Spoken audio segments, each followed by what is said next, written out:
Board. And I hereby call this meeting to order.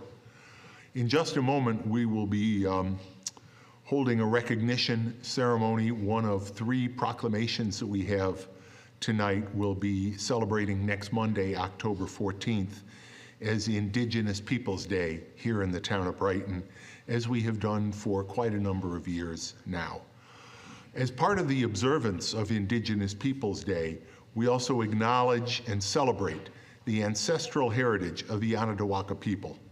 We acknowledge that the town of Brighton is situated on the ancestral and traditional lands of the Onondaga tribe of the Haudenosaunee Confederacy, whom we recognize and respect as the traditional custodians of this land throughout the generations. We give our respect to Onondaga elders, both past and present. The history, the culture, and the traditions of the Onondaga are truly worthy of our understanding and study, and we praise those who keep those traditions alive. We recognize that the study and understanding of the Onondaga history, culture, and traditions is of ongoing importance if we are to truly understand the history, the culture, and the traditions of our community and our nation.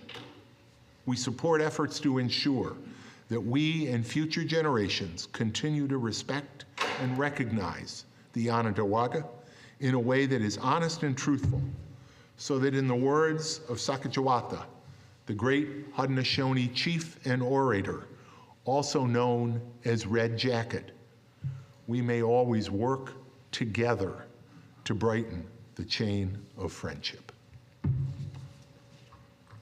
We will begin the open forum portion of our meeting shortly after we present those three proclamations. Open forum is the portion of the meeting when members of the public have the opportunity to share their comments with the town board. I will give more detailed instructions on the open forum when we get to that part of the agenda, but I will tell you that if you are participating in the meeting remotely and you're watching on YouTube or on the cable access channel, you will have to log into Zoom in order to speak during the open forum tonight. There are detailed instructions for doing so on the Town of Brighton webpage, which is www.townofbrighton.org. As we have for many years, we make our town board meetings accessible to our deaf and hard of hearing community with our ASL interpreters, and I thank you for being here tonight and making this meeting more accessible to our community. As a reminder, the agenda, as well as all the supporting material that we will rely on for tonight's meeting, are all available if you're here in person on the back table here in the auditorium. And if you are watching us remotely, they're all available online on the Town of Brighton webpage. I'll ask that we all rise if you're able to do so. Rise in spirit if you're not. We'll start the meeting with a pledge to the flag. Councilmember Wilt, I'll ask you to lead us. I pledge allegiance to the flag of the United States of America and to the republic for which it stands, one nation under God, indivisible, with liberty and justice for all.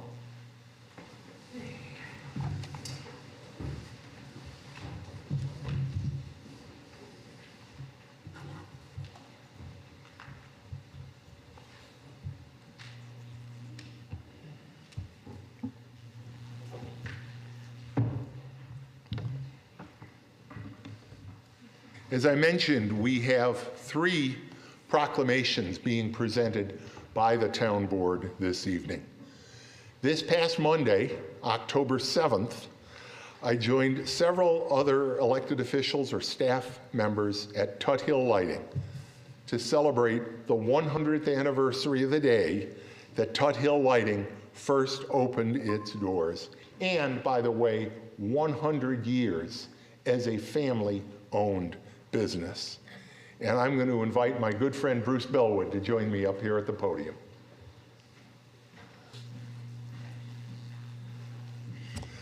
Tut Hills is synonymous with the best in lighting. And we have been so fortunate to have this business right here in the heart of Brighton on Monroe Avenue. Today, Tut Hill is owned and operated by Bruce Bellwood, the grandson of the founder of Tut Hill Lighting. Bruce gives back to the community in many, many ways. If you go into the store, you may see all of the pictures on the wall of the youth sports teams that Tut Hill Lighting supports. I did have someone tell me that they played on that team, Bruce, and let's say they'd rather forget their statistics. But in any event, they had a great time and they appreciated your sponsorship. I got to know Bruce a number of years ago. Bruce served for a number of years on the board of the Brighton Chamber of Commerce. You've done all those things. You've done so much more. And it's a pleasure to read this proclamation. October 7th itself was the anniversary, but we're still celebrating Tut Hill Lighting Day. Whereas when G.B. Tut Hill entered the lighting business in 1924, only half of America's homes had electrical power, with the other half still dependent upon the glow from fireplaces, gas lights, oil lanterns, or candles to illuminate their homes. Whereas not until President Franklin Delano Roosevelt's Rural Electrification Act of 1936 did electric lighting significantly increase its foothold. So by 1945, 85% of all homes had electricity, and by 1960, nearly 100%.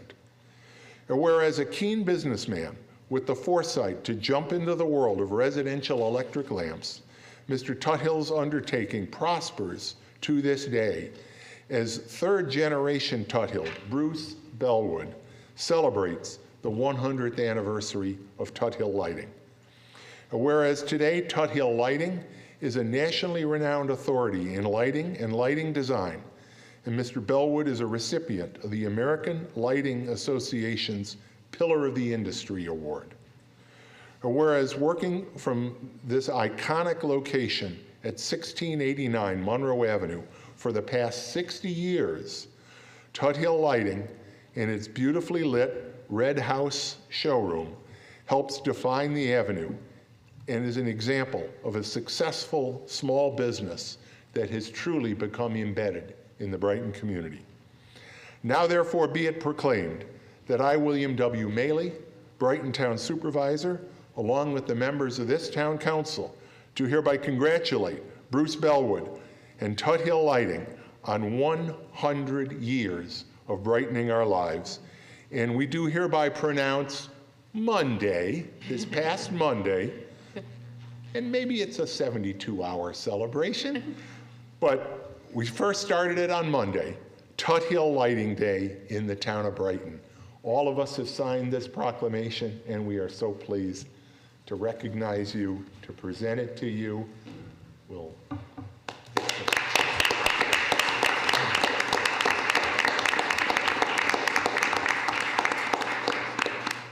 and Bruce, if you'd like to say a few words, the mic is yours. Well, it's awful beautiful words, Bill. Just, as I said to the ladies a few moments ago, being here, my heart is really full.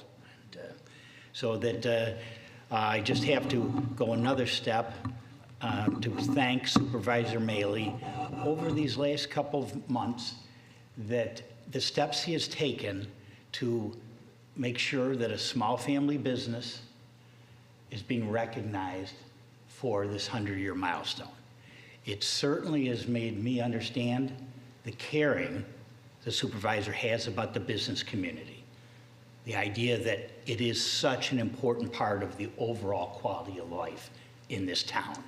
And it's really gratifying when he brought the state Monday and the county executive. Just was many a speechless moment, and meant the world. So thank you, thank you, thank you.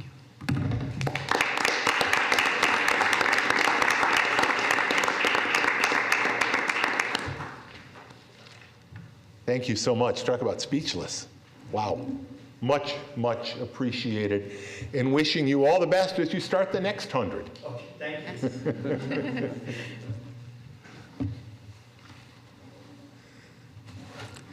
As I mentioned a moment ago, we are also observing Indigenous Peoples Day in the town of Brighton this coming Monday. As I said in the territorial acknowledgement, Brighton was home to the Haudenosaunee people. We have treasured that history, the culture. We all know of the Council Rock, but it is just one location that is part of a long-standing community here in Brighton. I know we have several members of the Indigenous community. I invite you all to join me here at the podium if you would like to. Any or all of you. How are you? Thank you. Thank you.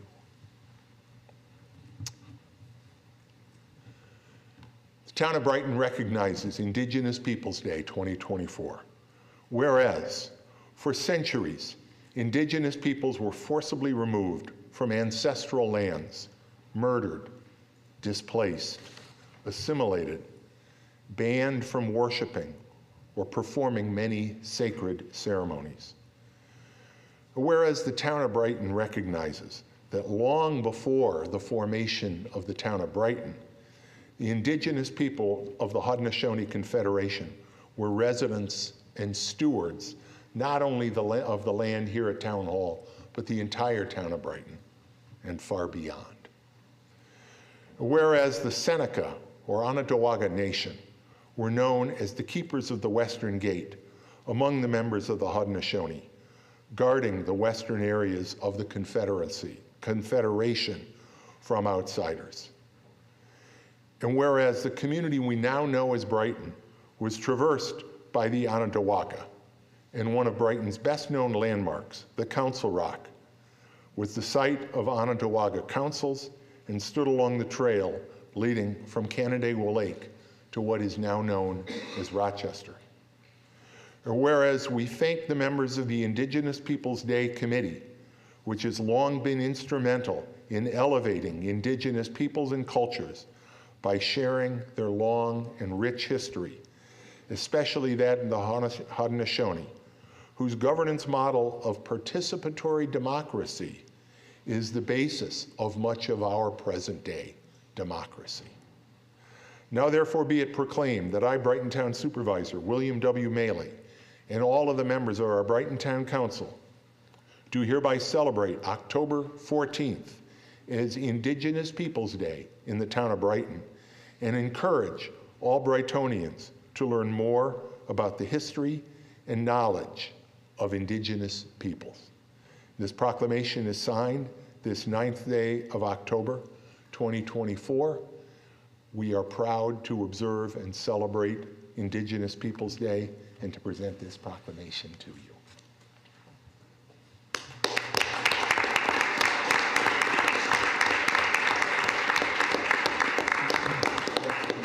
We'd love to. Unfortunately, I need these. And by the way, be grateful that I wrote something up because I'm a teacher and a storyteller, so we'd be here longer if I didn't.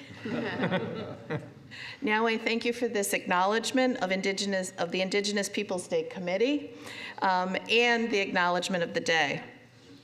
It is, am I good? It is well-deserved because some of the people on the committee have worked for over 8 years, saying the same things over and over until someone finally listened. So hard work and perseverance is indeed a virtue. Relationships and friendships are also virtues because no one wants to beat their head against a wall alone. We buoyed each other up, kept each other going, and built more relationships along the way, which led to the unanimous vote by the Rochester City Council in 2022, eliminating the previously named day and joyously declaring Indigenous Peoples Day in the city of Rochester. And that's celebrated on the second Monday of October each year. After the resolution passed, we realized we had a data plan, which we did in 3 months with no budget, although we did gain sponsorship.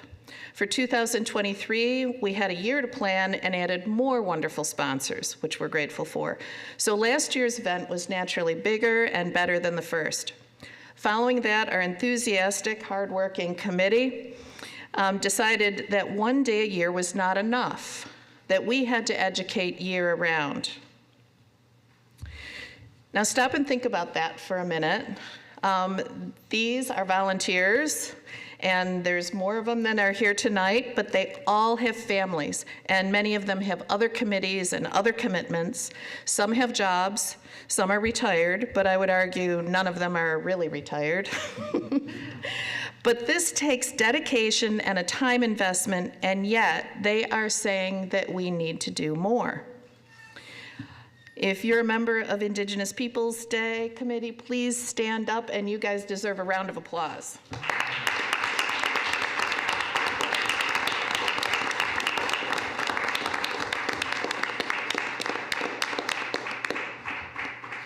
And I like your shirts, by the way. Why education year-round? Well, I think everyone in this room would agree that education's a good thing.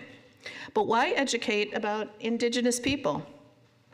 Because these folks get it, because they've taken the time to learn about us. They realize that most folks know very little about Natives, and often misinformation. And sadly, very sadly, that is by design. Think about it. You work, live, and are on our territory. You and yours have benefited by living and working here. We, all of us, share 500 years of history.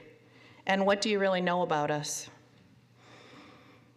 Native people and their history have been intentionally erased, made invisible. So today is very nice. Nyawe, thank you, Brighton. So you folks, I have to also thank you for saying Onondaga versus Seneca, because Seneca was the name that was given to us by the colonists. That's not our name. We are the Onondaga. And also, you used Haudenosaunee, which is our name, not Iroquois. So many thanks, Bill, for getting it right. But think about it, where you were born or grew up or visited this summer, what are those nations' names of those territories? And what do you know about any of us? So naming, speaking of Seneca and Iroquois, naming is an exercise in power. And so naming something incorrectly is really powerful, another form of erasure. But fortunately, there was someone who had some very good words along the way, and they brought them to us and changed things for the better. So I'm going to share with you a really quick story, which Bill alluded to, actually, about the peacemaker. There was a time a long, long time ago when it was said that all the nations got along, and then we forgot to be thankful. It's really important to be thankful. We all have a lot. The people in this room have a lot and probably more than enough, but so with forgetting to be thankful, a lot of conflict arose, greed. And it was a time like now, with a vicious cycle of greed and revenge and war ravaging the people and the earth. It was amidst this chaos that a messenger of peace came to our people, the Haudenosaunee. We consider his actual name sacred and therefore never use it, but he was called the Peacemaker. He was born a Huron, and it was quickly realized that he had great powers of persuasion and was of a good mind. When he reached manhood, he left on a mission to restore love, peace, and harmony back to our people. To do this, he proposed a set of laws which the people and the nations could follow to live in harmony and unity. It was called the Great Law of Peace. He built a canoe of white stone and set out on his journey from the northern shores of Lake Ontario, as he wished to establish peace among all the warring villages to the east in all of upstate New York and beyond. And by the way, if you've ever gone to engineering school, they actually have you build canoes out of cement, so it is possible. And if you want to get noticed, build your canoe out of stone. His mom actually asked him about that. Why stone? So the first person to accept and embrace the words of peace was a woman by the name of Jagunsase. She lived near Niagara Falls, and she was a neutral. She was kind to all who passed through. Because she became a proponent of peace, the peacemaker told her that after the formation of the Confederacy, and forever, in her honor, there would be clan mothers. These clan mothers would choose our chiefs and could also dehorn them if they were not working for the good of the people. In this way, Jagunsase's contributions would never be forgotten, and there would always be a balance of power. That's a good thing. The peacemaker first traveled far to the east, visiting the Mohawks, so St. Lawrence and the Adirondacks, way up in that region. Because the Mohawk people were such a fierce warring nation, the peacemaker worked long and hard to convince them to accept the great law of peace. They tested him, and he had to prove himself before winning them over. Then he headed back west. The Oneida, a much smaller group, happily accepted his words of peace quickly when they heard that the much larger Mohawks had agreed to peace, so that was easy. He then met Hiawatha, who was mourning the loss of his daughters and wife at the hands of the feared Onondaga chief Tadadaho. It was said this chief was so evil his body became crooked and he had snakes in his hair. Hiawatha was consoled by wampum, and then in reciprocity, he wished to help others. So he joined the peacemaker and became his loyal companion and assistant. Together, they decided to bypass Onondaga and rally support from other nations before approaching Tadadaho. The Seneca were large in number, or properly Onondaga, and very powerful. They didn't see the need for peace since they were winning their wars. Peacemaker told them that there would be a sign in the sky to show that his plan was true. They looked and watched as the sun turned black with a fiery ring as midday turned suddenly to night. The Seneca then accepted the peace along with the Cayuga, Oneida, and Mohawk during a total eclipse of the sun. These four nations, plus the peacemaker, Hiawatha and Jagunsase, traveled to Onondaga to sway Tadadaho. They tried many times in many ways to convince him to accept peace and failed. But then Jagunsase sang to him. Tadadaho had lost his mother when he was very young, and he'd gone off in the woods and lived by himself.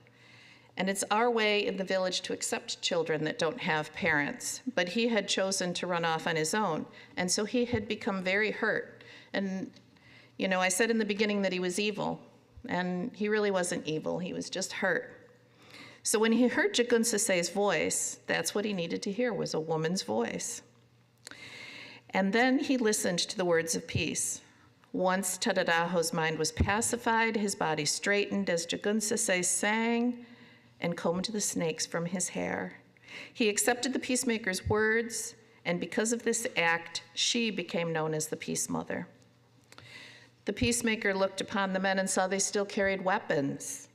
He took an arrow from each of them, and he bound them together from each nation. It symbolized the combining of individual powers into one great power. The union was complete, a union which, like the bundle of arrows, no one can bend nor break. They needed a symbol that would remind them of their promise of peace. Looking around, he saw the tallest white pine. On the branches of the tree, the needles are clusters of 5. He used this as a symbol of the 5 nations being bound together as one. And he instructed the men to cast down their weapons of war into the cavity under the tree, to bury their greed, their hatred, and their jealousy. An eagle sits atop the white pine, guarding the Confederacy.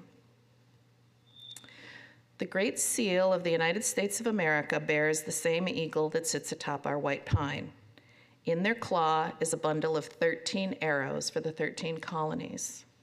Did the colonists use arrows? No, they did not. Thomas Jefferson, Benjamin Franklin, James Madison, and John Adams were designers of that emblem, and they and George Washington referenced the Iroquois model of governance at the Albany Congress in 1754.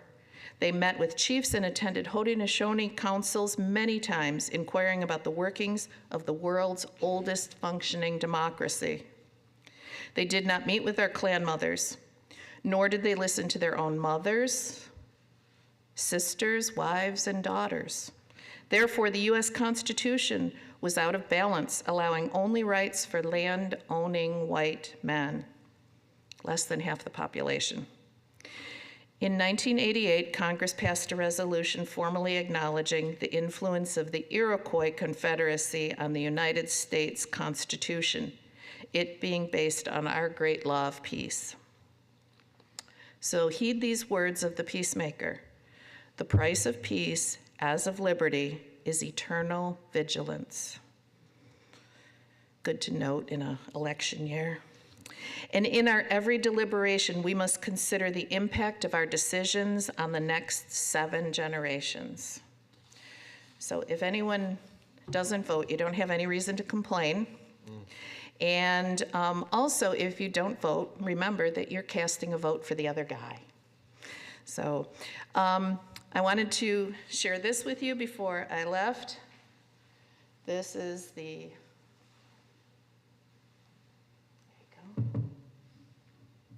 Haudenosaunee flag, or it's from our wampum belt called the Hiawatha belt or Iowentha belt. And what it symbolizes is the Onondaga, the Cayuga. The Onondaga is the central where the council fire is, and the tree of peace that I just spoke of. And then we've got the Oneida and the Mohawk down here. But most importantly, what I'd like you to notice is that the white lines that go off of the flag, they symbolize open arms. They symbolize that other nations can join us at any time. And indeed, though you see here 5 nations, we're actually 6 nations now, because the Tuscarora did come up from down south and asked to join us, and we did say yes. So we would love to see a flag like this flying in Brighton. So it's also very attractive, by the way. So currently, our flag is hung permanently at both ends of the Carrier Dome in Syracuse, as well as throughout the city of Syracuse. It flies in Akron and Clarence and Ithaca, New York, across college campuses in New York State. Every school in Arundecoit has the Haudenosaunee flag flying over it. And Friday, there's actually a ceremony where we're raising the flag over Town Hall in Arundecoit.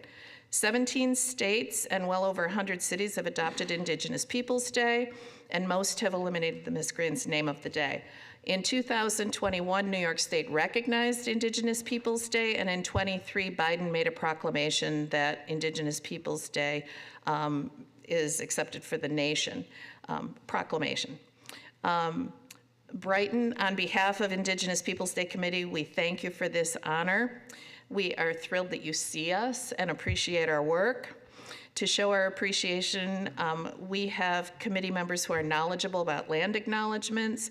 We can tell you where to purchase a flag. And we hope that you follow other towns in flying it proudly. Our committee, under the leadership of Nancy Krause, has donated shelves of Indigenous books to the Monroe Library. They're by Indigenous authors and vary from children's books to fiction to reference and even cookbooks. So go and enjoy where neighborhoods expunge the racial covenants on their deeds. So I'm confident that this is a town that will soon eliminate the C word from Monday and establish Indigenous Peoples Day right here in this community. You have a rich Indigenous history with the Council Rock, which was mentioned several times, and so many major trails converging near that spot.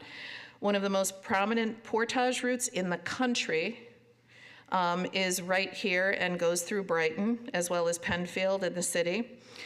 You have much to be proud of, and to fly this flag and establish a day in its honor. And this is long overdue, and we most of all hope that you come and join us on Monday at Genesee Valley Park for Indigenous Peoples Day. We have 3 song and dance groups coming, and all kinds of crafts people, and a 7-person canoe, and it's just going to be a wonderful event. And it's all free and open to the public, so please come and join us.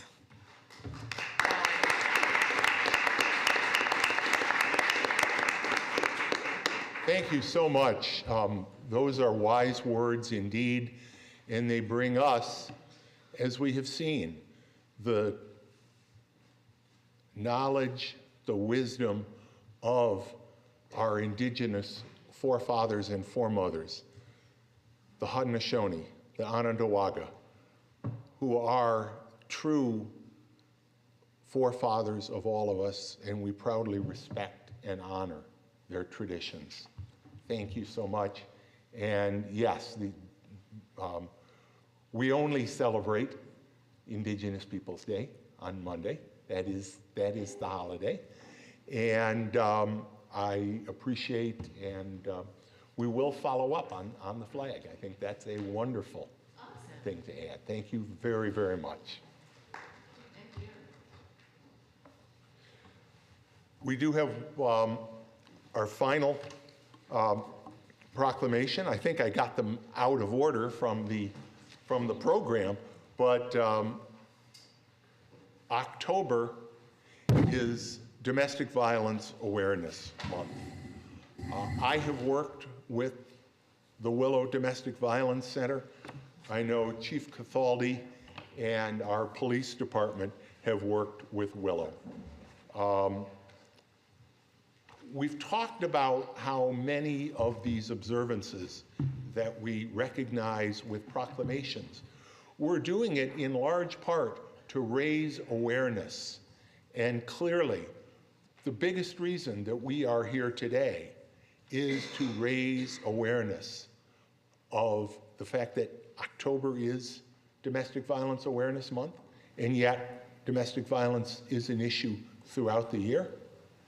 We are but one community, but domestic violence is not limited to one community. It's not limited to rural areas, to urban areas, to suburban areas.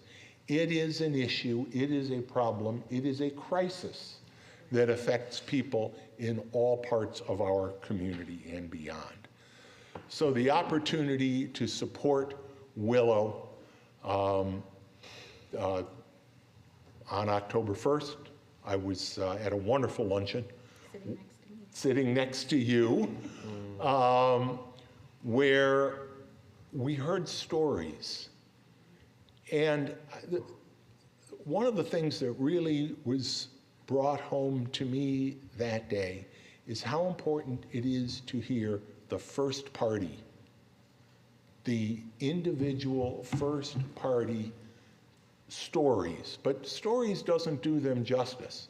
These were words that came from the heart. These were women speaking truth about their own lives and how they have come as survivors to address those concerns, not that they ever go away, but by being active in Willow, by being active in making sure that domestic violence is never acceptable, they are making, along with countless other people, they are making this community a better place. So I'm very pleased to present this proclamation, again, on behalf of the entire town board. Recognizing October as Domestic Violence Awareness Month. Whereas home is generally envisioned as a place of love, warmth, and comfort. But for far too many people, it is a prison instead of a sanctuary, demoralizing instead of supportive, and dangerous instead of safe. Whereas domestic violence destroys the homes, childhoods, and freedom of an estimated 13 million people per year. Nearly 1 in 4 women and 1 in 7 men will experience severe physical violence by an intimate partner during their lifetime. Whereas Willow Domestic Violence Center runs the only licensed domestic violence shelter in Monroe County, serving about 300 adults and 250 children each year, supporting them as they escape dangerous situations and work to create new lives. And whereas Willow provides counseling for individuals and groups, prevention, education, and training a pet shelter, and supportive housing, while fiercely advocating for an end to domestic violence. Whereas together we must resolve to have zero tolerance for acts of domestic violence and reaffirm our commitment to empowering survivors and ending this deeply destructive abuse that reverberates across generations. Now therefore be it proclaimed that I, William W. Maley, Brighton Town Supervisor, and the members of our Town Council do hereby declare October as Domestic Violence Awareness Month in the town of Brighton, and strongly encourage those who are currently being subjected to domestic violence to seek assistance by calling the Willow Domestic Violence Center 24-hour hotline at 585-222-SAFE, S-A-F-E, or by visiting Willow's website at willowcenterny.org.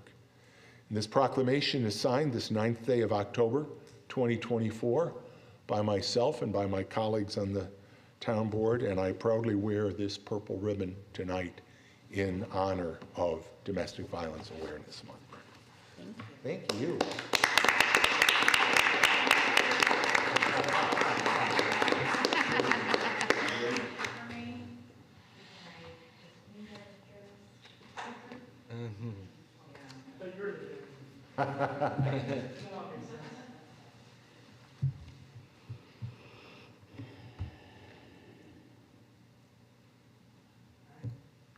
Just look over here. And let's see. Oh, I'm sorry. We'll get- Get over here. Get over here.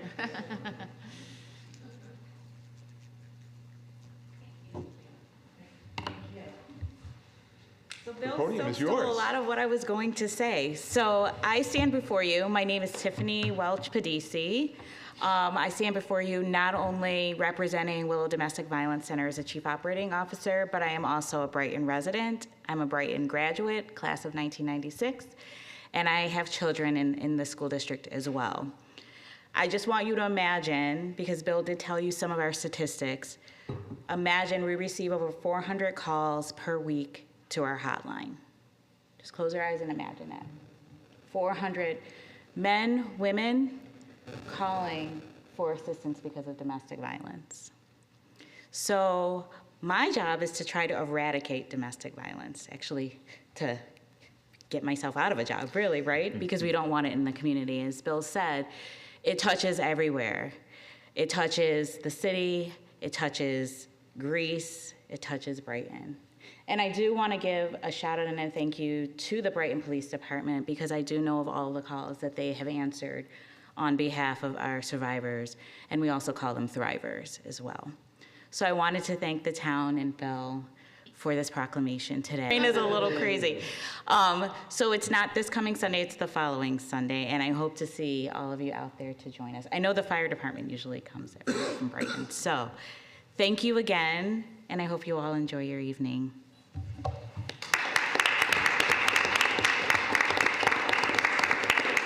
And that time, Tiffany stole some of my words, because I was going to put in the same plug. The Walk with Willow is Sunday, October 20th, downtown Rochester. And yes, Chief Cathaldi, the police department, the fire department, and myself will be walking together as a team, Brighton's Best. I believe our team is called. And or one of the other groups walking on Sunday, October 20th. Thank you so much.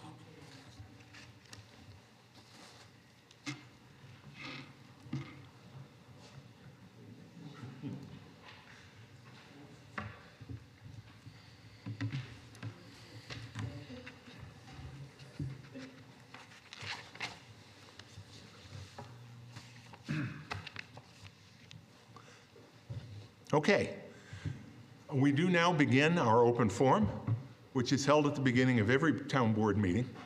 The open forum is an opportunity for members of the public to address the town concerning any matter relating to the town, whether or not it's an item on our agenda tonight. If you're here for any of the 3 public hearings on the agenda, those will be held a little bit later, and I encourage you to wait until those public hearings are opened, and your comments can be included in the record of those public hearings, and we can consider those comments at the podium to speak. If you're speaking remotely, if you're participating in the meeting remotely, and you wish to speak during the open forum, again, as I mentioned earlier, you must first join the meeting on Zoom. The instructions for doing that are on the town's webpage, www.townofbrighton.org. You'll be admitted from the Zoom waiting room by the host to speak if you use the Zoom raised hand function. I ask all speakers during the open forum, whether in person or remotely, to please state your name and address before speaking. Please limit your remarks to 3 minutes. I will give you a 30-second warning before your time expires. We may not be able to answer every question that you ask during the open forum, particularly if your question relates to a matter that's not on our agenda this evening. But our goal here tonight and during the open forum that we hold at every town board meeting is to give you the opportunity to share your thoughts with the board and for us to be able to listen thoughtfully to your words. Therefore, please direct your remarks to the town board and not to the room or to other speakers. Please refrain from personal attacks and from outbursts of any kind, including applause, boos, or any similar disruption during the open forum, out of respect for the speakers and out of respect for the time of everybody here at the meeting tonight. Also, out of respect for others in the room who may not be able to see, we do not allow signs to be displayed during town board meetings, including during the open forum. Persons who do not follow these rules will be warned, but repeated failure to follow these rules or to follow other direction from the chair may result in your speaking privileges being ended early, being directed to leave the meeting, or the early termination of the open forum. So we'll now begin the open forum. Is there anyone here in the room that would like to speak during the open forum tonight? If so, please raise your hand. I see no one. Is there anyone? I do not see anyone on our Zoom with their hand raised using that raised hand function. Thank you, Tiffany. So with that, we will continue with the agenda. Chris, can I have a motion to approve the agenda? Yes, Bill. I move that we approve the agenda. Second? Discussion? Deanne, please call the roll. Councilmember Werner? Aye. Councilmember Wilt? Aye. Councilmember Corrado? Aye. Councilmember Salzman? Aye. Supervisor Mealy? Aye. As I mentioned, we do have 3 public hearings tonight. The first public hearing concerns the proposed 2025 town and special district budgets, charges, and assessment rolls. Dan, has the necessary legal notice been given in this Yes, public hearing? supervisor notice was published in the September 30th edition of the Daily Record. Thank you very much. Notice having been given, I do declare this public hearing to be open. I just want to note that tonight is one more step in a budget development process that we follow each year and that goes far above and beyond what is required by law in terms of transparency. Each year, our budget development process begins in the spring when every department head is tasked with developing a departmental budget, including any capital items they may believe are important and should be considered. The town board holds 2 public workshops at which those departmental budgets are presented. After that, we begin, and it's honestly going on simultaneously, the development of that capital improvement plan, again, with the input we've received from each of those department heads. Again, a capital improvement plan is not something that's required by the state, but it is certainly something that the state comptroller recommends. It serves as a roadmap for significant capital and other large expenditures and enables us to plan ahead in the budgeting over the longer term. The process of developing the capital improvement plan includes review by the Town Finance and Administrative Services Committee, which is currently chaired by Councilmember Salzman. And then the town board, in open meetings, considers and ultimately approves a capital improvement plan for the next 3 years. After the CIP is completed, we begin work on the tentative town budget. In September, we present a tentative town budget for the upcoming year to the public and to the town board. Now, state law requires that a town board hold one public hearing on a town budget.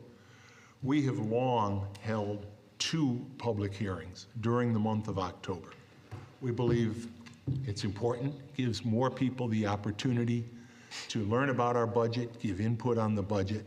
And what it also does is allows us, as again, we do every year, consider the budget and vote on a budget in October before Election Day. Although state law doesn't require budget approval to happen until December 10th for most counties in the state of New York. All of these elements go to the transparency with which the town develops the budget each year.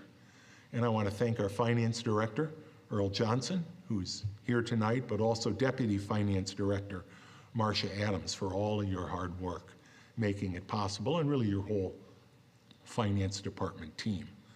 The proof that this process works is found in the continued high AA2 bond rating from Moody's, and also the perfect score that we recently received from the New York State Comptroller's Office for the 3rd consecutive year, demonstrating that the town of Brighton is not experiencing any level of fiscal stress. Earl, do you have any comments you want to add before the public comment? Just a reminder that the documents are on the town website for review, and also there's a copy in the town clerk's office for review. Great. Thank you. Thank you for that reminder. Okay. We will now open the meeting up to public comment. Is there anyone here that would like to address the board on the town's tentative budget and assessment charges for 2025? I will again note, we will continue this public hearing. We'll hold it open. We'll continue it 2 weeks from tonight on the 23rd of October. Is there anyone here that would like to address the board on the public hearing on the budget? I see no one in the room with their hand raised. Is there anyone on our Zoom that would like to participate, speak on the 2025 budget and assessment charges? I see no one using the raised hand formula there. So again, I will confirm we will continue and hold a second public hearing 2 weeks from tonight on October 23rd. The next public hearing tonight is very much related to the budget hearing. Over 10 years ago, New York State adopted a tax cap on school district and municipality property tax increases. The tax cap law, the state law, requires a municipality considering a budget that may go over the tax cap as computed for that municipality to adopt a local law authorizing such an increase. Tonight is the public hearing to consider adopting such a local law here in the town of Brighton. I'll ask the clerk, has the necessary legal notice been given in this matter? Yes, Supervisor, this notice was also in the September 30th edition of the Daily Record. Thank you. Notice having been given, I declare this public hearing to be open. Again, I just want to say a few words about the tax cap and why it is we are proposing this local law tonight. As I mentioned, state law requires any municipality that may adopt a budget with a tax levy increase greater than what is permitted under the state tax cap to adopt this local law. We've discussed in the past, local government in particular is a service business. It's a people business. In the town of Brighton, wages and salaries are almost exactly 50% of our budget expenditures. And employee and retiree benefits make up, again, almost exactly 25% of the expenditures in the budget. So 75% of the budget, almost exactly, is represented by wages, salaries, and benefits for our employees. Now, wages and salaries are increasing, whether through union contracts or whether through pay raises that we grant to non-represented employees. What is really driving the steep escalation in personnel costs in the 2025 budget are employee and retiree benefits, and I'll call out a couple of them. Employee and retiree health insurance premiums are expected to rise by approximately $468,000 in the 2025 budget. What are we doing about that? Well, the town has been a member of FLMHIT, the Finger Lakes Municipal Health Insurance Trust, for many years. FLMHIT is a health insurance consortium whose members are municipalities and related governmental entities, primarily located in Monroe County with a couple in adjoining counties. Through this consortium, we have controlled healthcare premium increases over the years. Each year we have been a part of the healthcare consortium. Our increase has, in some cases decreases, has been less than the community rates of increase.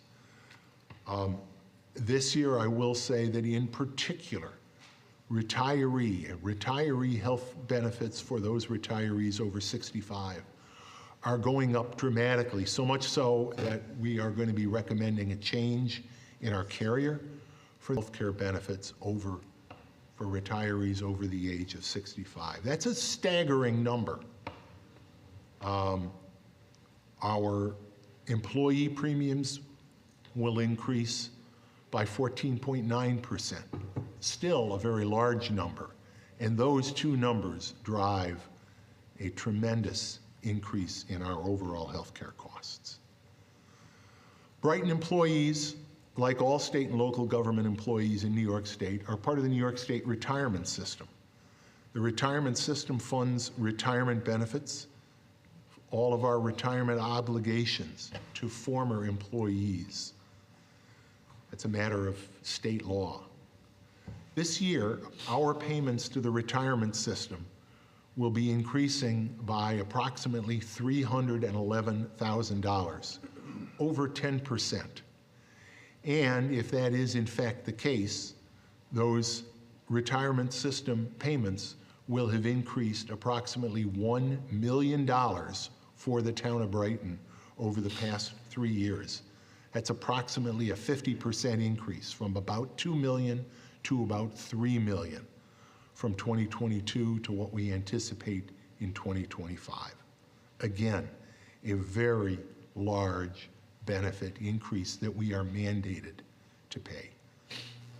Finally, although we are still in collective bargaining negotiations with two of the unions that represent our town employees, we are estimating that our wages and salaries for town employees will increase by over $500,000 in 2025. Together, that means that wages and benefits for our employees alone will rise, and retirees will rise by more than $1.3 million in 2025. Other costs, including capital equipment, infrastructure, sewer, sidewalk, street light, and other service district costs, will rise, and in some cases at a rate greater than inflation. We've seen concrete, we've seen other core components of infrastructure rising dramatically during and still since the pandemic. We will continue to work to control all of those costs, but we'll also meet our contractual, so important, They work hard to provide essential services to the community. So with that little bit of background, little bit of background, I do want to invite anyone that would like to address the town board on the public hearing on the local law relating to the tax cap. Please raise your hand. Yes, come on up.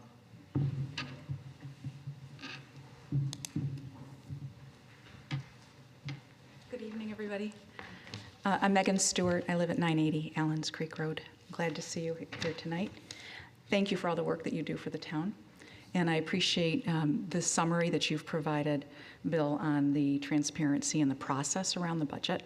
I think that's very helpful, and to be reminded of all the work that you're doing around that across every department is so helpful. So I just have, I really just want to make two comments around the budget. And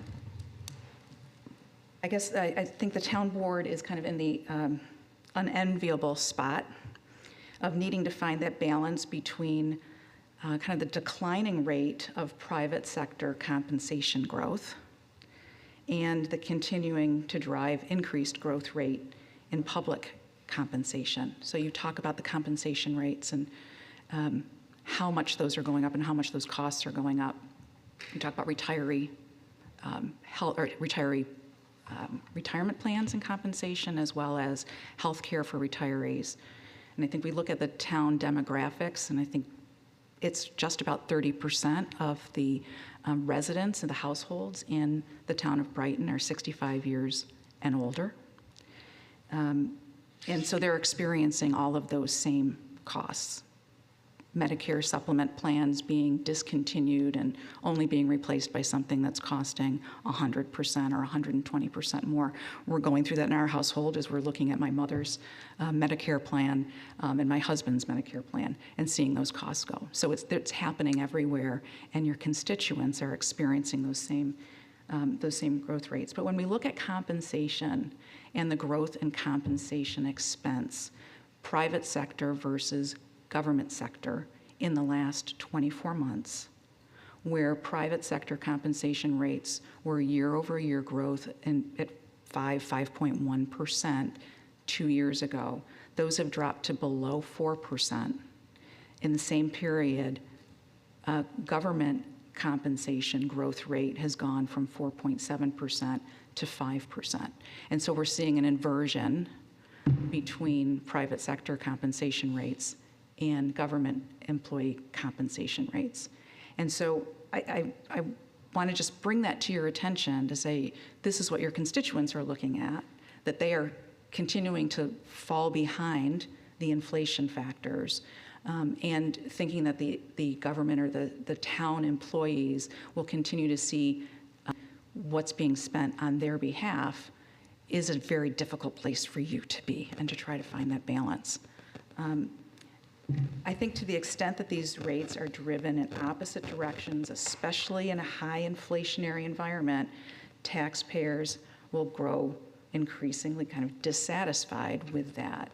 And so I just want to bring that to the board's attention, that the constituencies see that and see that we're continuing to raise taxes to pay for those expenses, and those are things that many of your constituents can't afford to do on their own and in their own households. And so I just ask you to be conscious of that as you make your determinations as to what needs to be cut in the budget and what cannot be cut in the budget. I have a chart. I won't hold it up so that people that can't see it, but I will leave it with the clerk. Sure, and we'll include that in the record. Thank you. You make some good points there. I will tell you that we anticipate that our town compensation rates will overall increase by less than 4% in the coming year. We do have some outstanding collective bargaining negotiations, so I can't tell you exactly what those numbers are going to be. But that's how we, our current best estimates as to where we will be. Of course, to some extent, you also have the puts and takes of greater seniority or people coming in to replace folks that have retired. But it is always a good reminder. We do work for the taxpayers, and so we will continue to work very hard to find that balance between making sure that we have the highly competent and hardworking people and pay them as such, and recognize that we're working on behalf of the taxpayers. So thank you. Is there anyone else that would like to address the board on this public hearing concerning the proposed local law to adopt a budget exceeding the tax cap increase? I see no one's hands raised either in the room or on our Zoom. Therefore, I declare this public hearing to be closed. Councilmember Wilt, I'll ask you to make the motion to adopt that local law. On the motion, or on the matter regarding the authorization to adopt a budget commencing January 1, 2025 that may exceed the tax cap, I move that we adopt the resolution as prepared by the attorney to the town. Second. Second. Thank you. Discussion.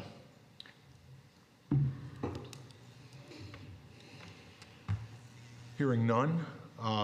Dan, please call the roll. Councilmember Werner? Aye. Councilmember Wilt? Aye. Councilmember Corrado? Aye. Councilmember Salzman? Aye. Supervisor Mealy? Aye, and we will continue to work and look at the budget. We have one more Finance Committee meeting between now and when the second public hearing and a vote on the approval of the budget. And I would also just remind members of the public that if you have input towards the budget, A, it is available online. Thank you, Earl. And B, you can certainly submit comments in writing as they relate to the budget or really any other matter that's the subject of a public hearing.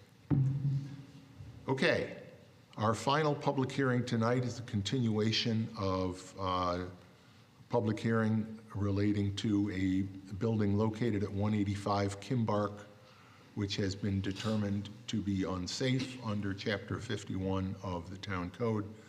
Councilmember Corrado, can you please move to remove this public hearing from the table and reopen it? Yes, I move that we remove the public hearing on the demolition of the road from the table and reopen the public hearing.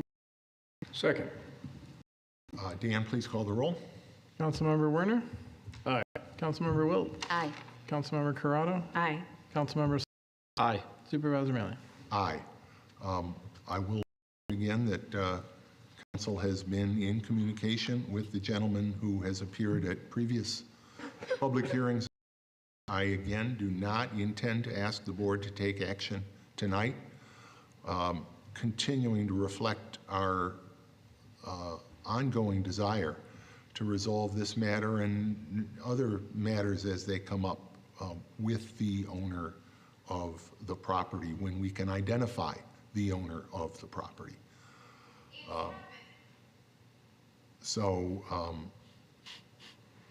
I'll ask if there's anybody here who would like to address the town board on this public hearing. Yes, sir, come on up. Please state your name and address for the record. I am Dustin Long. I reside at 185 Kimbark Road. I appear before you tonight not as the owner of the property, since there is an issue in proving that, which I can do and will do, but as a tenant of the property that has been displaced and has not been reinstated. I've gone at great length to describe the violations to not only the federal constitution, but the state constitution as well, that the town board and town in general has violated. As you can see, I'm talking a little rasp. It's kind of cold to sleep in the tent at 44 degrees tonight, only 4 degrees above what the public health would consider acceptable refrigerator temperature. And the town has made sure that I am sleeping in that. I got another notice on my door saying that there would be the hearing tonight, dated September 25th. It appeared 2 days ago, also in violation of New York State's law in terms of service. I try to work with the town. I have been in communication with Mr. Mancuso, who is either purposefully ignoring me to be hateful and spiteful, or understands that the town itself has committed such atrocities as I've mentioned before and has done nothing at this point to correct them. To this date, I still have not been given one code I'm in violation of. I have not been given access to the house, which under New York state law must be reinstated to me.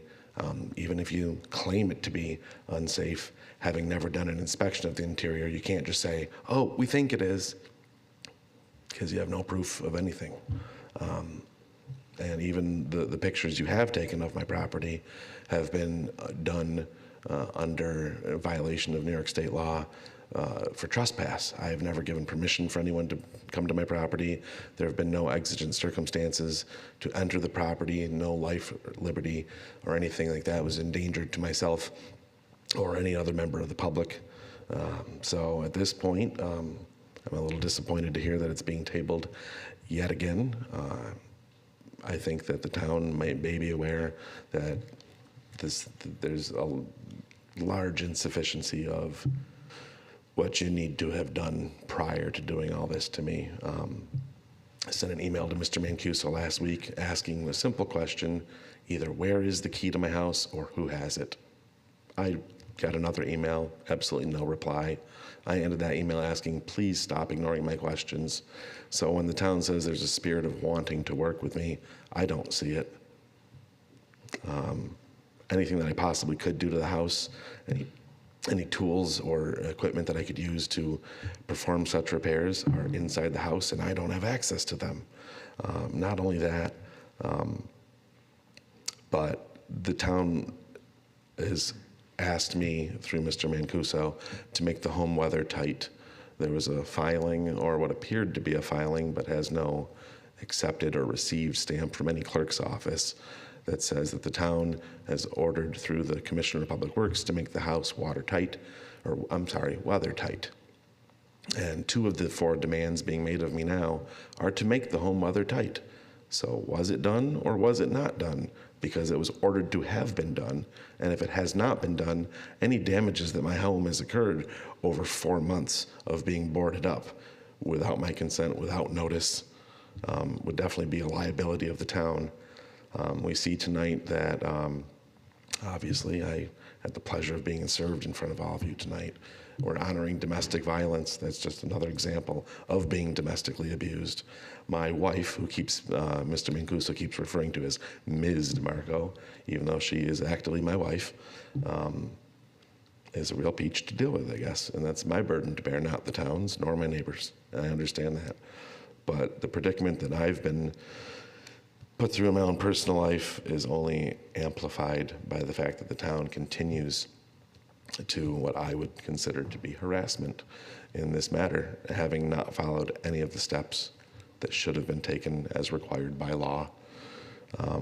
We've celebrated Indigenous people tonight who unfortunately had their property taken from them, and I have a special place in my heart for that, being that it's being attempted on me also. So I would ask that, maybe procedurally you can't reopen it again, but the fact that I have to keep coming back and keep coming back and keep coming back and not having a single one of my questions answered is becoming very disconcerting. And I, at this point, wanted to work with the town, still do, but may have to seek outside help to do so because I'm not getting responses. Thank you. Thank you, Mr. Long. May I address some of those comments, Supervisor? Just a couple of things, Mr. Long. I have responded to each and every email that you have sent to me. Now, you may not like the answer that I provided, and I may not be addressing your specific questions that you have raised, because some of those questions, frankly, are not really addressing the 2 fundamental issues that the town board is dealing with, and why the town board continues to leave open the public hearing rather than take the next step under the code, which is to issue a demolition order. The reason they're leaving it open is because they want to work with you to remedy the issues with the property. That has been the message that we have communicated fairly consistently for the past 4 months. We have attempted to memorialize fairly succinctly what the 2 issues are that we are looking for. The first being proof of control of the corporation that owns the property.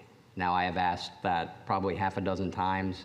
I've spoken with Ms. DeMarco and Mrs. DeMarco, and the reality is that she is willing to provide that information, but we have to have some level of consent on your part in order to share that information. She's not going to provide it to me without consent. So, And I do not give consent. and so, to share it with me directly, I understand that, but if you could reconsider at least allowing her to provide it to someone that you can then pick that information up from and provide us whatever you deem to be appropriate, and it can be copies. I do not need original documents. I can live with copies of documents to provide that proof.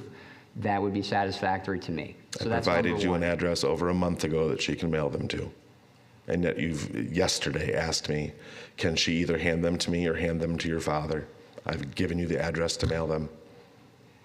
If that's the case, you've given me the address for her to mail it to. Yes, everything in the email is, And where is that? To 185 Kimbark? no, to 355 Red Apple Lane, Rochester, New York, 14612. I indicated that was my mother's home and she's willing to receive the mail for me. Okay. Well, I will look for that, and we can certainly facilitate that if that's where you would like that information. And to go. readdress, it's not that I don't like your answers, it's that you do not provide them.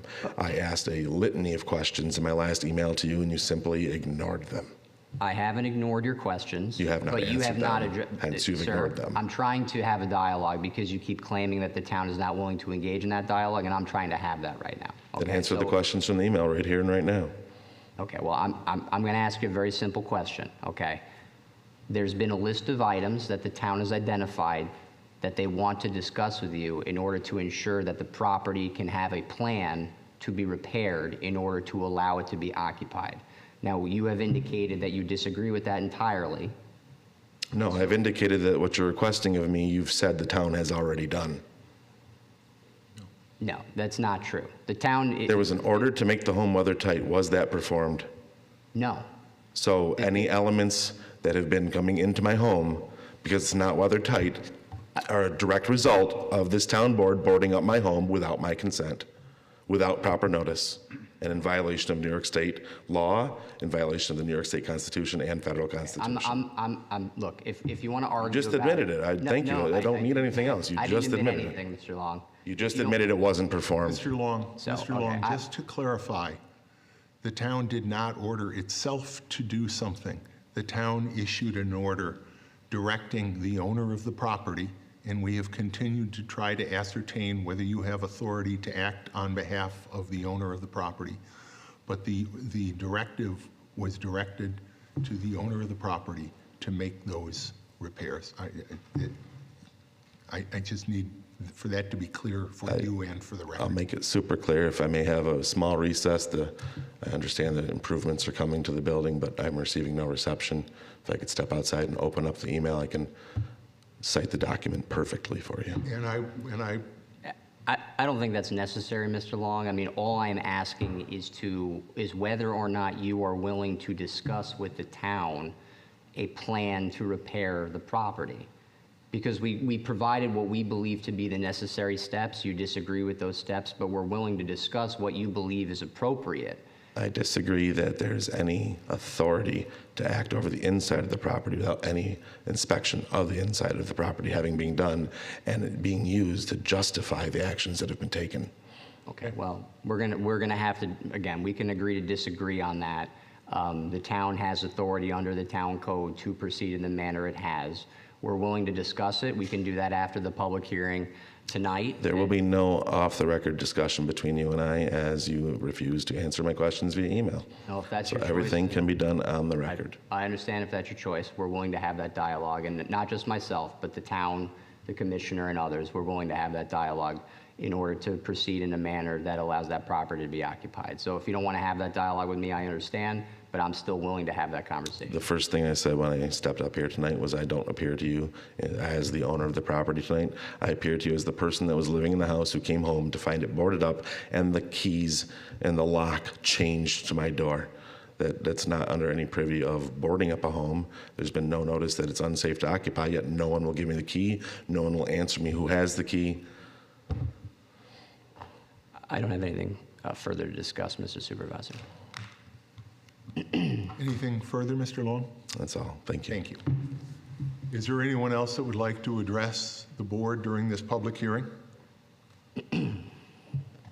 Then, Councilmember Corrado, can I have a motion to table the public hearing until the next regular meeting, October 23rd? I move, in the matter regarding the demolition of 185 Kimbark Road, I move that we table the public hearing until the next meeting of the town board on October 22nd. Second. 22nd or 23rd? 23rd. 23rd, just to be clear. With that change, I said. With that change. And Chris, did you seconded? Thank you. Dan, please call the roll. Councilmember Werner, Aye. Councilmember Wilt, Aye. Councilmember Corrado, Aye. Councilmember Salzman, Aye. Supervisor Mealy. Aye. Communications, we do have an item of communication tonight. It's from a resident on Hemingway Drive, but it is accompanied by a petition seeking some enhanced attention review relating to traffic safety issues on Hemingway Drive. We have long been familiar, and the police department has long given special attention to Hemingway. We discussed this petition in some detail at the Public Works Committee earlier this week. Yesterday. And what we all concurred is that I'll be reaching out to the individual who presented. She and I spoke when she gave it to me here in person in Town Hall, discussed with her some of the various opportunities we might have relating to Hemingway. So I will reach out to her, follow up on the conversation that we had in the Public Works Committee, discuss some possible alternatives, including the possibility of considering speed humps. And we'll continue to keep that on the agenda of the Public Works Committee. Can I have a motion to receive and file that item of communication? Move that we receive and file the communication regarding Hemingway. Second. Discussion? Deanne, please call the roll. Councilmember Werner, Aye. Councilmember Wilt, Aye. Councilmember Corrado, Aye. Councilmember Salzman, Aye. Supervisor Mealy. Aye. Committee reports. First, Community Services Committee. Robin. Thank you. The Community Services Committee has not met in the intervening time frame since the last town board meeting, but I do have a few quick updates from our Parks and Recreation Department heads. From our Parks Department, Parks crews are still plugging away in the parks with regular maintenance, special projects, and seasonal maintenance, but we do have a couple items of note that I'd like to highlight. Maintenance crews have completed the second ramp for the entrance paths at Meridian Center Park. This was part of an Eagle Scout collaboration where park staff provided all the material and supervision of the project. And the ramp was installed on Saturday, October 4th, and we have already received some positive compliments from the public during the installation. Our park staff has also figured out a way to get the overgrown perimeter trail at Buckland Park excavated. Crews have already completed excavation on the front portion or the north side of the trail and will begin packing and rolling new stone dust surfacing as soon as the department's dump truck returns from scheduled seasonal maintenance at the highway department. The new surface will provide a much-needed repair and improvements to accessibility to a heavily used and well-loved pedestrian trail. Then from our Recreation Department, have a bunch of activities going on, so I'll quickly roll through them. Brighton Fall program registration is now open for all fall programming. Please check back often as programs are added and updated in real time. For full details, refer to our website, which is www.townofbrighton.org/rec. Our Halloween trunk or treat will take place at Brighton Town Hall in the Public Safety Wing, 2300 Elmwood Avenue, on Saturday, October 19th, from 10 to 11:30 a.m. This is a free event, but registration is encouraged to help with planning and materials. So please join us for this family-friendly walk-through trunk-or-treat event. And we would like to thank our generous community partners who make this event possible. Our sensory-friendly trick-or-treating will take place at Brighton Town Hall in the main floor offices, 2300 Elmwood Avenue, on Friday, October 25th, from 4 to 5 p.m. This program is specifically for friends and families who would benefit from a low-key, relaxed trick-or-treating event. There's no music, no crowds, just fun.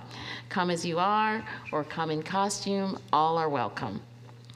Registration for this event is required, and space is limited to ensure the best experience for our participating families. Thank you to the Brighton Police Department Patrol Association for sponsoring the event in its entirety. Our Brighton Farmers Market is ongoing, the outdoor market at the Brighton High School parking lot on Sundays from 9 a.m. to 1 p.m. So join us and explore all of the wonders of the season. We want to remind everyone that SNAP and EBT benefits are welcome at the market. The last day of the season for the outdoor market will be on Sunday, November 17th, and the winter farmers market season will begin on Sunday, November 24th. I'd like to remind everybody that Brighton Seniors Lunches Out and About continue. So check out our monthly calendar and join us on a lunch out and about in the community. The locations change, but we always have a good time with friends enjoying food and sometimes lively entertainment. Full details are online, but you can also sign up for our monthly newsletter to stay up to date with all of the fun things happening with the Brighton Seniors. Full details on all our Brighton Recreation and Brighton Senior offerings are available online at www.townofbrighton.org/rec. Other fun upcoming programs with Brighton Recreation include the last in our series of Family Fun Fridays, which will feature an escape room on Friday, October 18th at the Brookside Recreation Center from 6:30 to 8 p.m. We have soccer shots, horseback riding, tech talks, engineering day off programs, and so much more. We do have a few upcoming community events. Our Drug Enforcement Agency's semi-annual pharmaceutical take-back event will take place at the Brighton Town Hall Public Safety Wing, 2300 Elmwood Avenue on Saturday, October 26th from 10 a.m. to 2 p.m. Our semi-annual electronics recycling and secure document shredding event will take place at the Brighton Highway Department, 1941 Elmwood Avenue on Sunday, October 27th from 9 a.m. to 12 noon. The next meeting of the Community Services Committee will be next Wednesday, October 16th at 9:30 a.m. or immediately following the Finance and Administrative Services Committee meeting at the Brighton Recreation Center Multipurpose Room. Please access the Recreation Department through the Winton Road entrance, and as always, members of the public are invited and encouraged to attend. Thank you, Robin. Welcome. Next, Finance and Administrative Services Committee. Nate. Yes, so Bill, the Finance and Administrative Services Committee last met on October 2nd. And Bill, you really did a great job explaining the budget process. So all of my notes here, I think, as you were talking, I was checking them off one by one, but did a great job describing how open and transparent our budget process is, how many opportunities there are as a citizen in Brighton to participate, to review the documents yourself, to join a citizens review panel, to come before us for one of our 2 public hearings. So I won't repeat everything you just said, but only to add my thanks to Earl and Marcia and the Finance Department, which does a great job for our town every year. Our next meeting, if you want to participate in our budget discussion, our next Finance and Administrative Services Committee is on October 16th at 8:30 a.m. right here. Thank you, Nate. And next, Public Safety. Chris. Thanks, Bill. We had our public safety meeting yesterday. The ambulance corps reported that they've had 6,123 calls year to date, with 696 last month. Wherein 279 Brighton residents were transported, and 21 non-residents, and 3 patient assistance calls. We also had a brief discussion about an accident at Edgewood and Warren, where a bicyclist was injured, although I understand it was not, there were no serious injuries.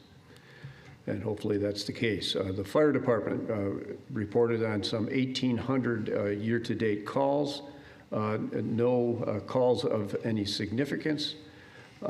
They did note, however, a few busy days with an increase in motor vehicle accidents at the beginning of the month.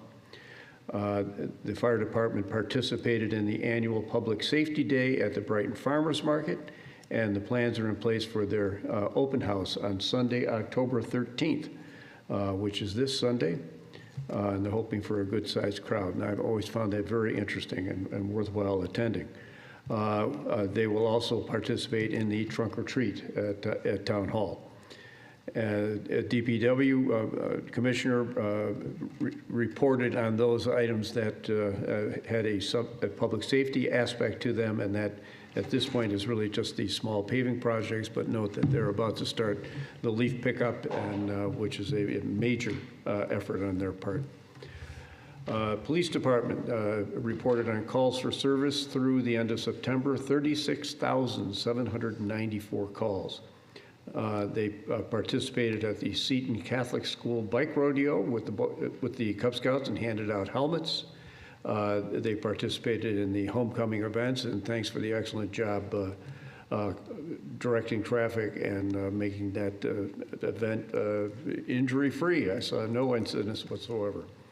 They also participated in the Operation Lifesaver Detail and Public Safety Day at Farmers Market, and they also put on the rabies clinic at the Public Safety Wing, where there were 94 dogs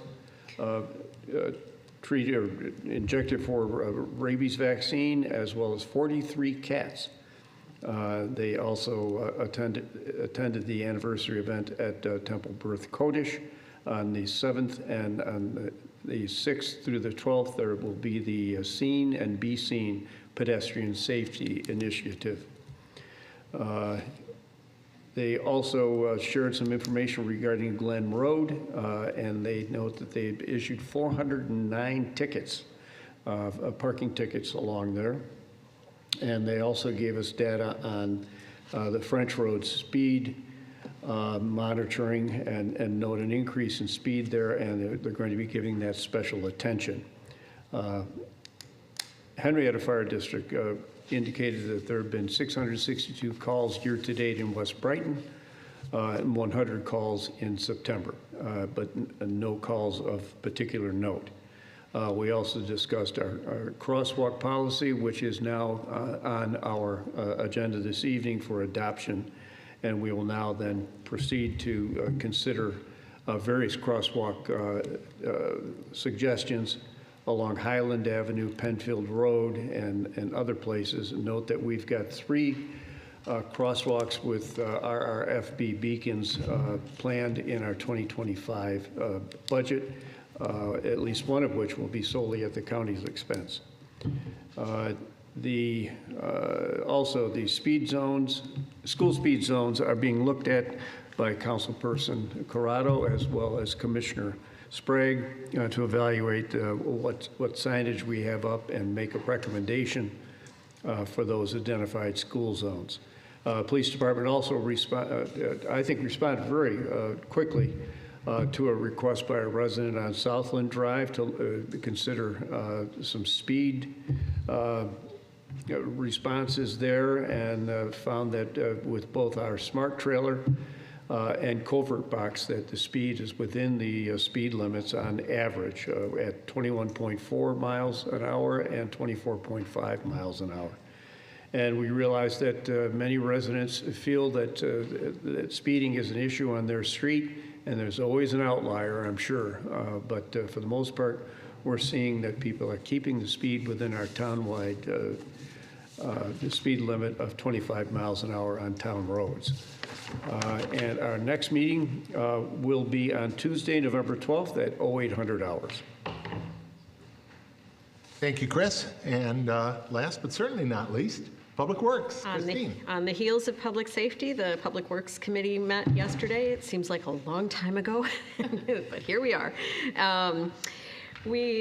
Excuse me. There was a discussion about the potential for mounting Hometown Heroes banners along Elmwood Avenue. It was suggested by a correspondent with Commissioner Sprague.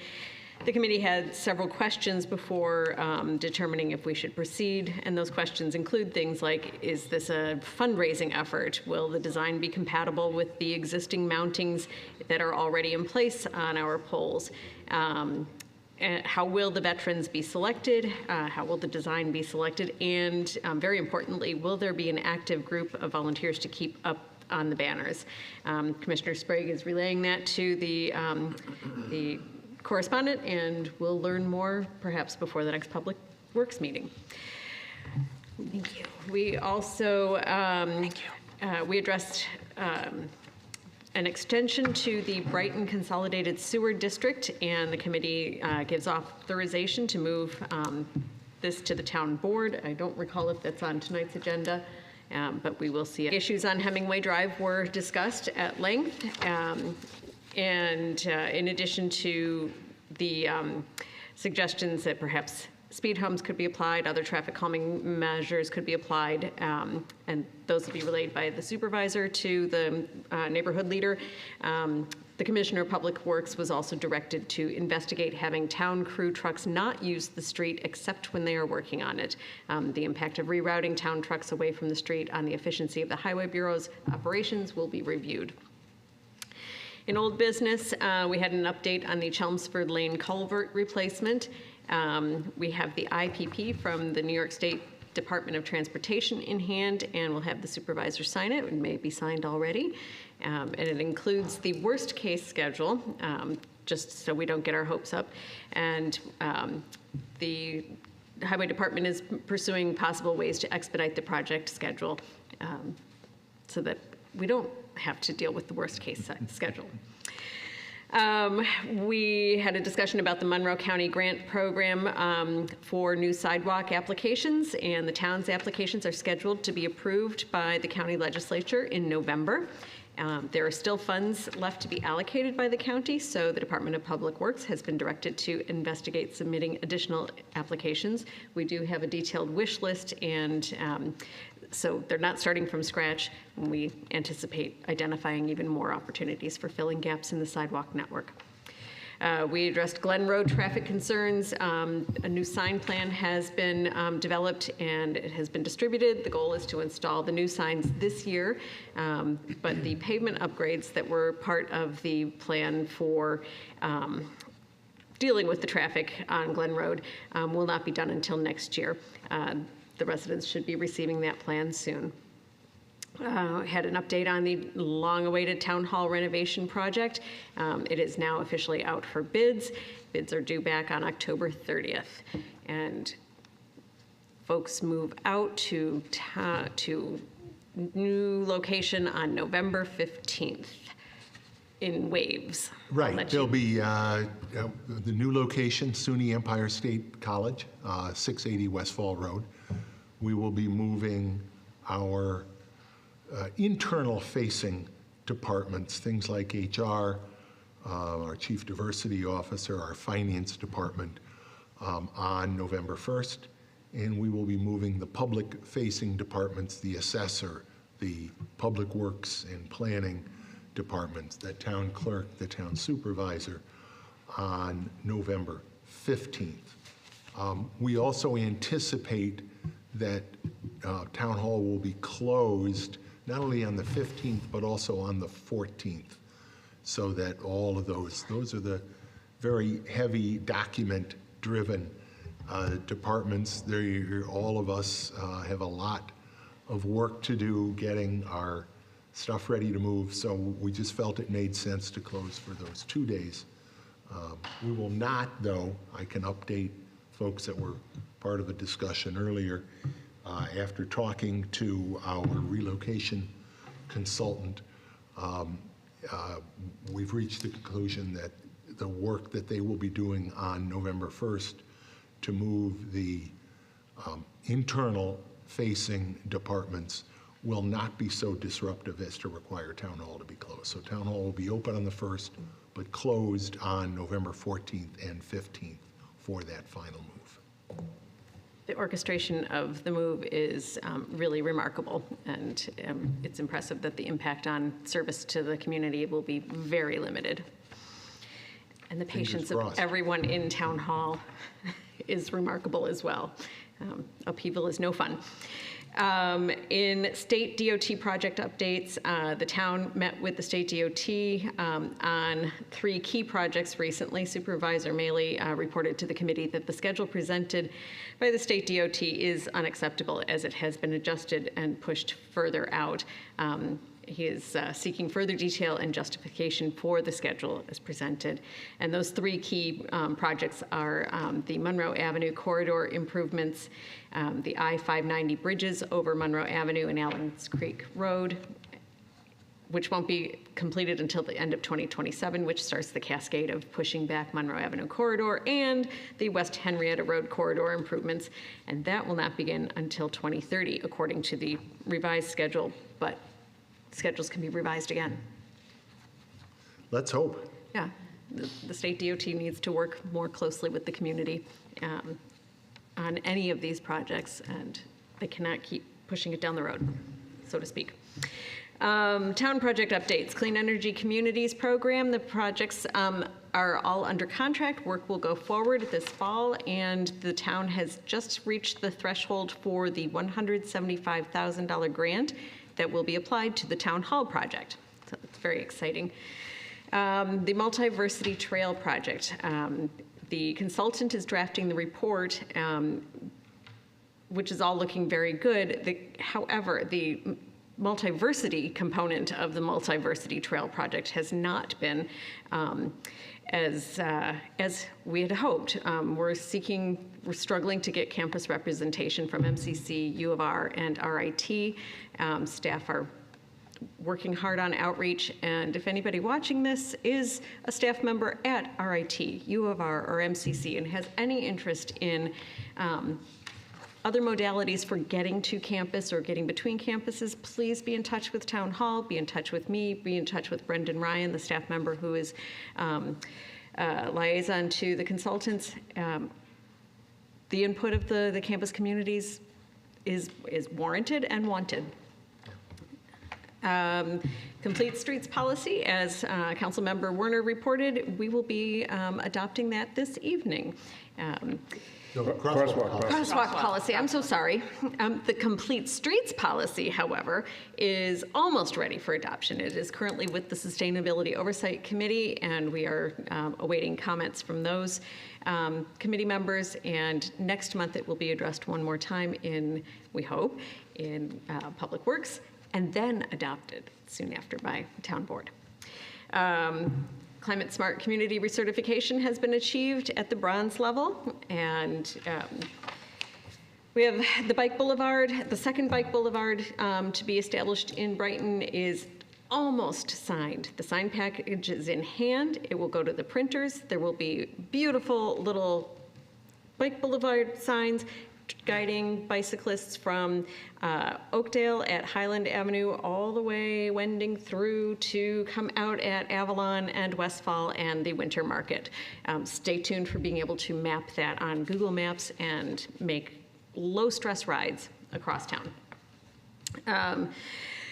The most long-awaited sidewalk in all of Brighton is underway. Even if you can't see any work happening on site, the work that is necessary to get the shovels in the ground is happening under contract, and as soon as the shovels hit the ground, it will be buttoned up very quickly. The school district is aware and working around that, and residents are eager to walk that new stretch of sidewalk. And just so folks know where that sidewalk is and what school district we're talking about, this is on East Avenue, between the Pittsford Town Line and Allens Creek Road, close to Allens Creek Road.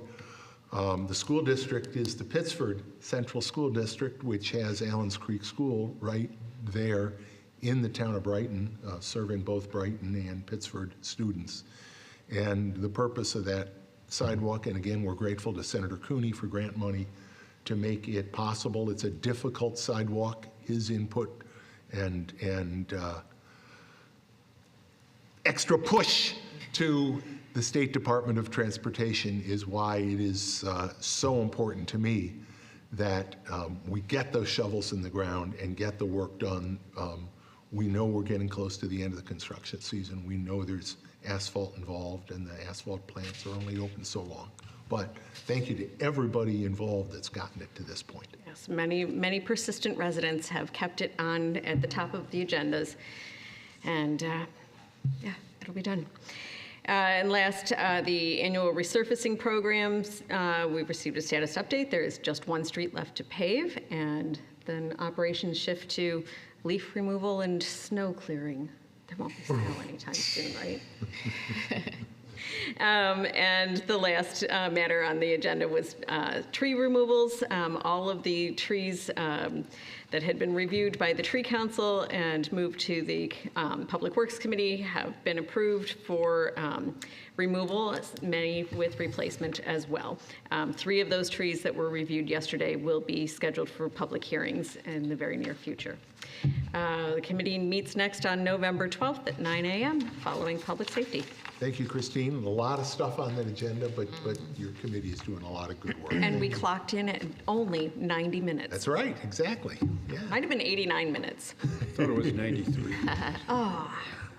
Thank you. Those are all of the committee reports we have. Moving next to old business, we have 2 related matters of old business. One relates to the adoption of a local law for rezoning of the parcel of land on which the proposed affordable housing project will be constructed. And the second one relates to the incentive zoning approval of that same project. And I'm going to let town attorney to the town, John Mancuso, walk us through exactly what we're looking at and the actions that are necessary. John.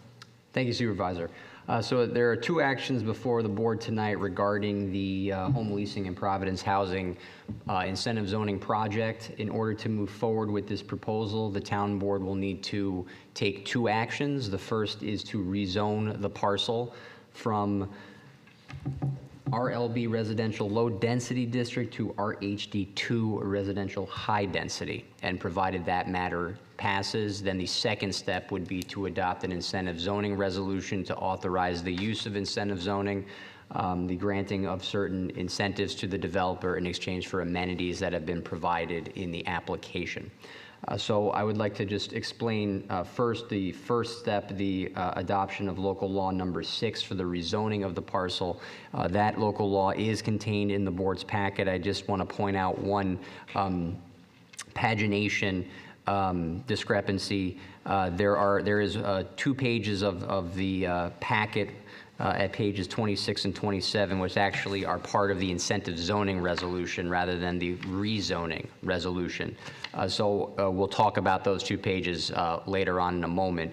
The proposed resolution should simply be the resolution that is at page 23 through 25, along with Schedule A, which is found at 28 and 29. That is the actual proposed local law to rezone the parcel. So it is all on the packet. There was just one piece of paper that was slipped in accidentally.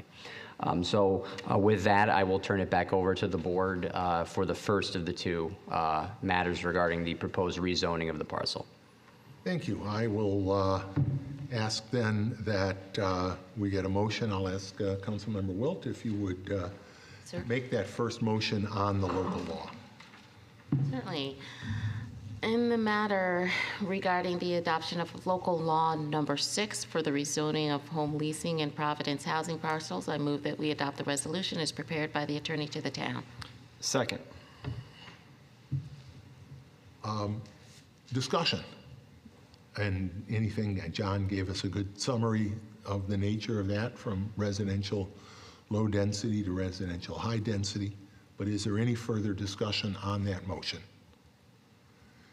Only to note that it is desirable to upzone as often as possible. It's a matter of equity and access. When we have denser housing, it provides greater opportunity for reduced car use, more use of transit.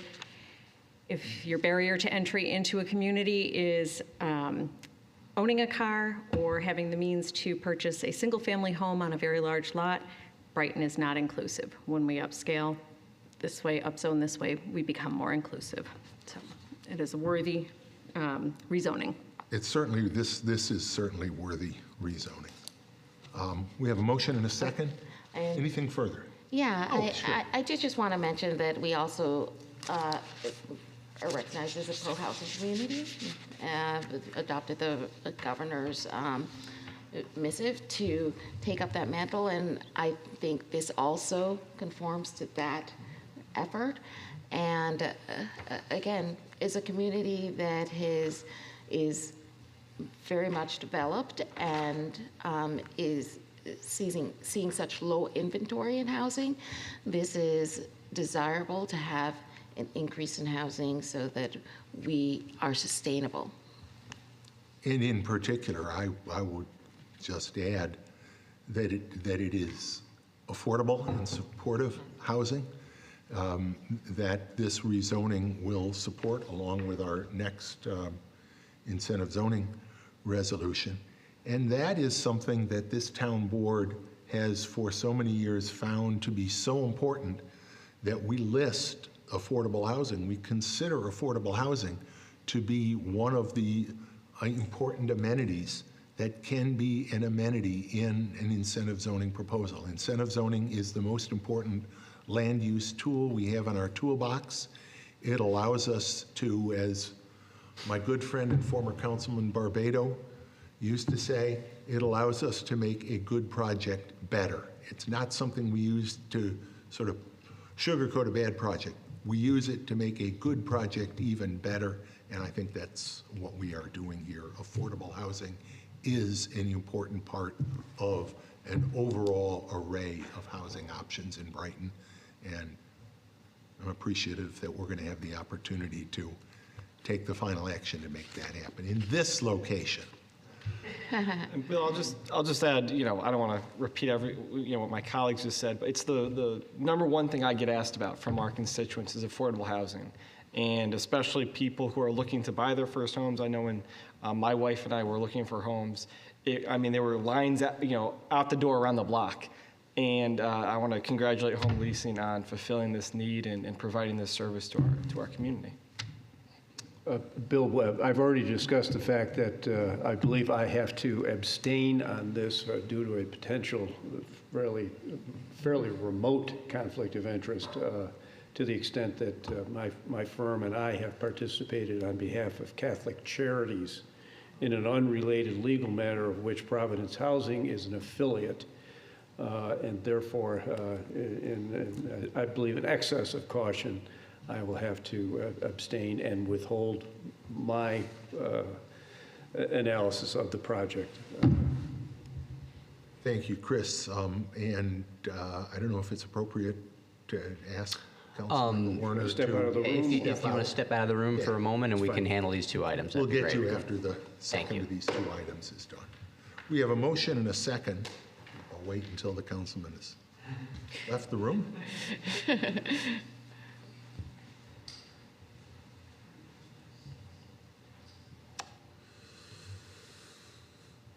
All right, we have a motion and a second to adopt local law number 6, rezoning those parcels. There being no further comments, Dan, please call the roll. Rethink it. Councilmember Wilt? Aye. Councilmember Corrado? Aye. Councilmember Salzman? Aye. Supervisor Mailer? Aye. The second matter, and again, I'll turn to you, John, to walk us through it. Thank you, Supervisor. So the second matter before the board is the proposed incentive zoning resolution for the project to approve, as I indicated earlier, the use of incentive zoning and the providing of certain incentives to allow the project to proceed in exchange for amenities that are being provided by the applicant as set forth in the application.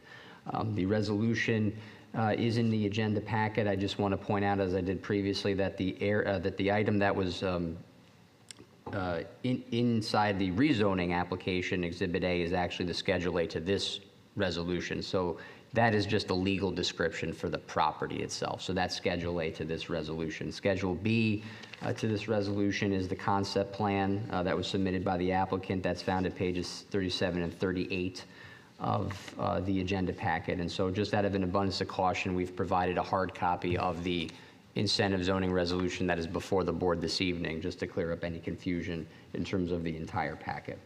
So the resolution sets forth the amenities that are being offered by the proposal. As was discussed in committee with the senior planner, Rick DiStefano, we went through the list of amenities that were being set forth in the application.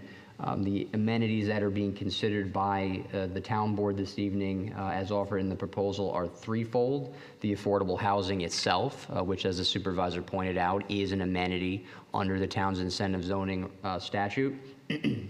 The usage of green initiatives and energy savings is the second amenity that has been identified by the town board. And then the third is the conservation easement that is being provided by the applicant over the portion of the property that contains state wetlands and the 100-foot buffer area.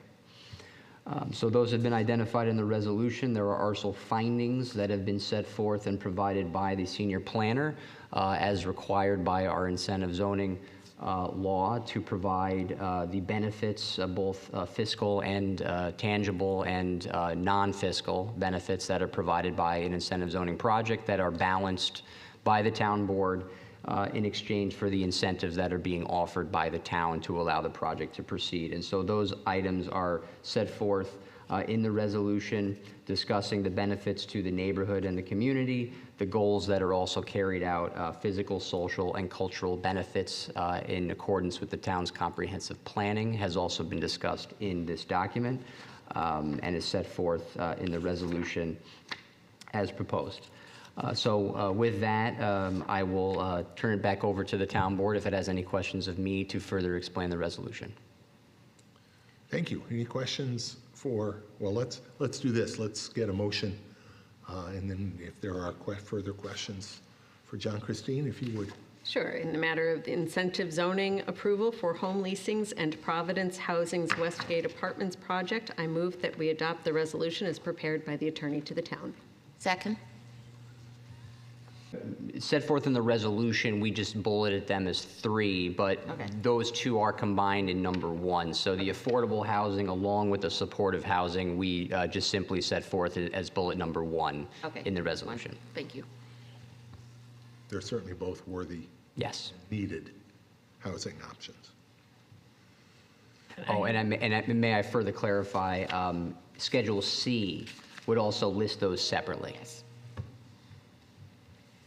I have a comment about the incentives that the developers receive, and one of the incentives is a reduced parking ratio of 1.26 parking spaces per unit versus the two units per unit typically required under our town code. And anytime we have an opportunity to let a developer right-size the parking for their project, when our code calls for something that may not be appropriate for the project or may be outsized, I can't be happier than to see that as an element of this development overall. We don't need to be paving the world. And I'll see that happiness and even raise it further because we haven't talked about it a lot, but when we talk about the green amenity, this is going to essentially be a net zero project. And that is also a tremendous, tremendous accomplishment. This ticks off, this project ticks off so many long-standing land use goals of the town. It's a real honor to be able to vote on it tonight, from my perspective. Okay, we have a motion. It's been seconded. Anything further? Hearing none, Dan, please call the roll. Councilmember Wilt? Aye. Councilmember Corrado? Aye. Councilmember Salzman? Aye. Supervisor Mailer? 2 thumbs up, aye. Thank you.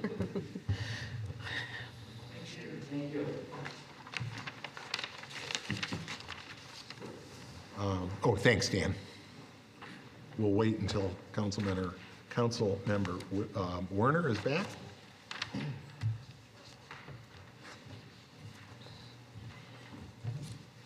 Because I know he doesn't want to miss the reading of the claims. Absolutely not. Highlight of the evening. I hope there wasn't any sarcasm. All deference to Earl, definitely not. I'll try to make it fun. Didn't miss the reading of the claims, did I? No, see? You're right, you're right. I'll make it worth your while, Chris. I said we weren't going to start the reading and approval of the claims until you got back here. Wow, high But now expectations. you're here. It's your Nate, favorite part of new the business evening. starts with the reading and approval of claims. Expectations are up here. Earlier today, I reviewed claims totaling $551,386.12. Notable claims include payment for a 2024 sidewalk repair program to the tune of $64,181.90, and payment for a speed display boxes for $11,339.36. I bring that up because the chief can attest, I ran by one the other day and I was at 25 miles per hour. I know I've already made that joke, but I wanted to do it again because, you know, Chris was looking forward to it, to hearing it a second time. And if you say it often enough, it's true. That's right, if it's on public record. The claims all appear to be in order, and I move for them to be approved. Second. Any discussion regarding the veracity of Councilmember Salzman? It's about to be voted on. So. Hearing none, Dan, please call the roll. Councilmember Werner? Aye. Councilmember Wilt? Aye. Councilmember Corrado? Aye. Councilmember Salzman? Aye. Supervisor Mailer? Aye. Chris? Next item is to accept a grant totaling $11,424 from the New York State Governor's Traffic Safety Committee for the Police Traffic Services Program, and to amend the budget of the Police Department accordingly. I move that we adopt the resolution before us. Second.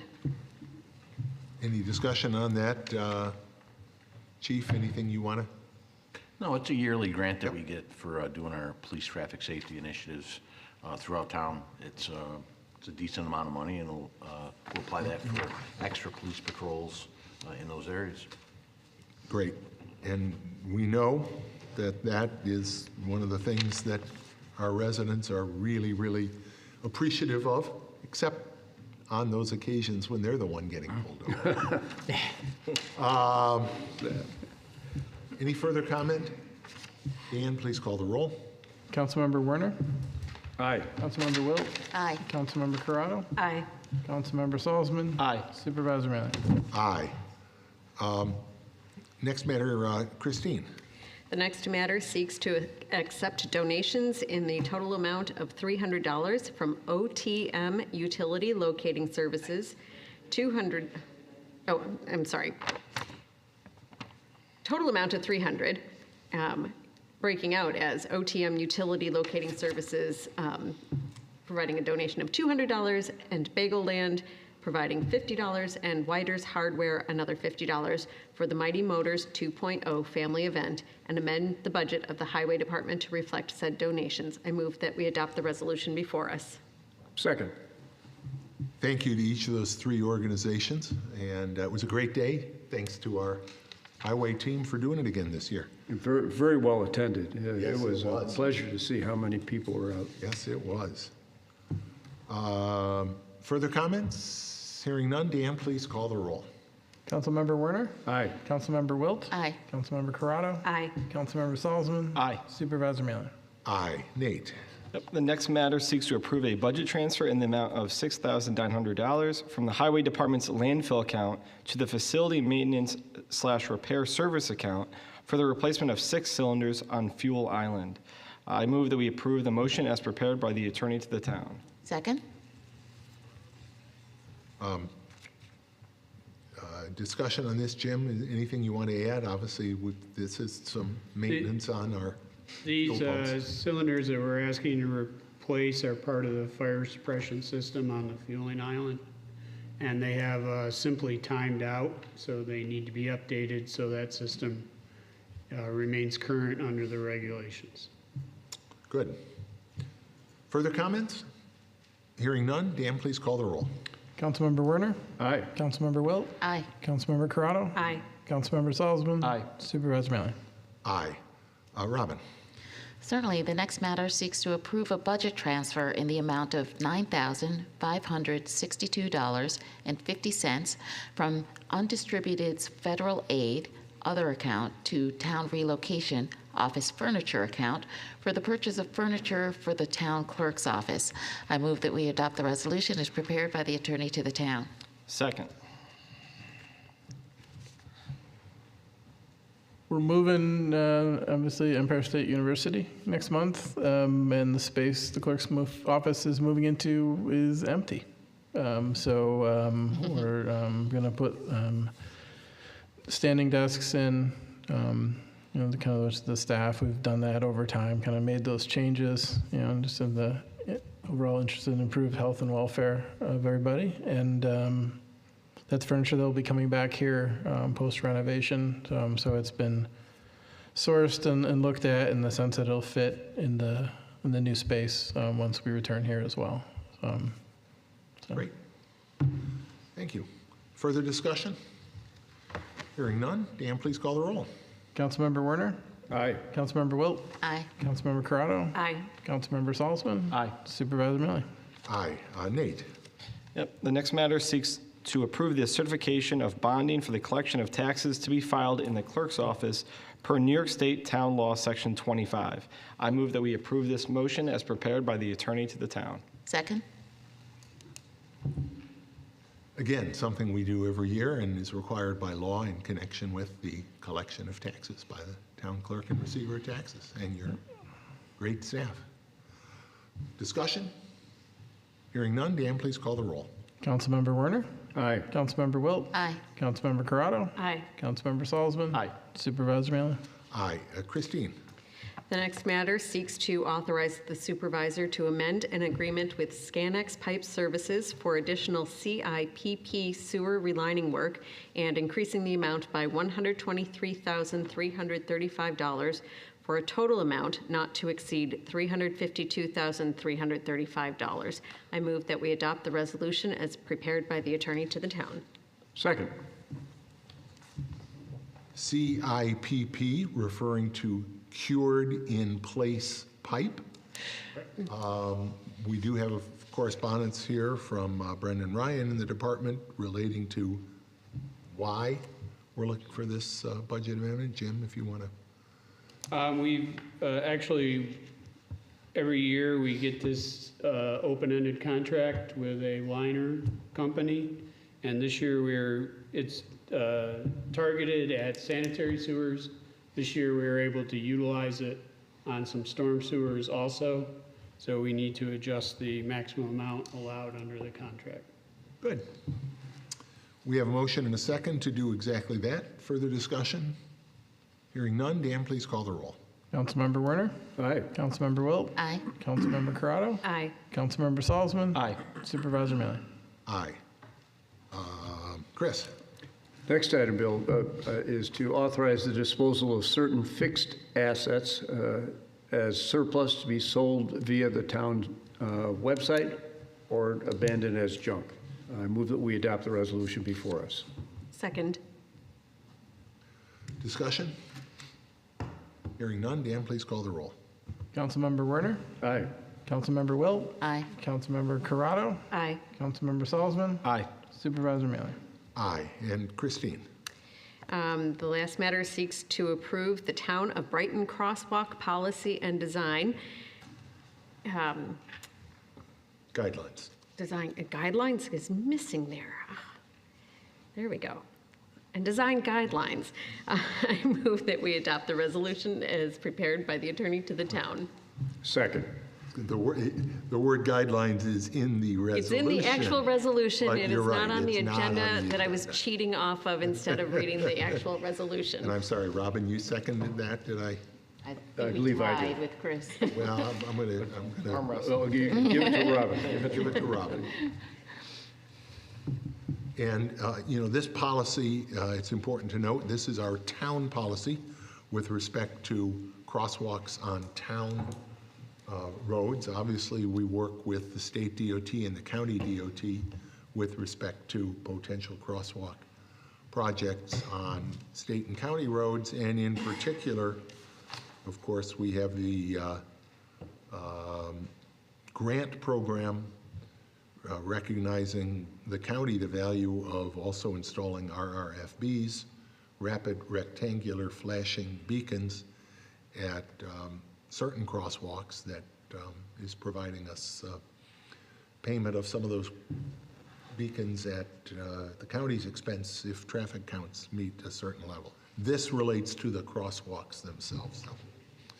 We have a motion and a second. Further discussion? Hearing none. Dan, please call the roll.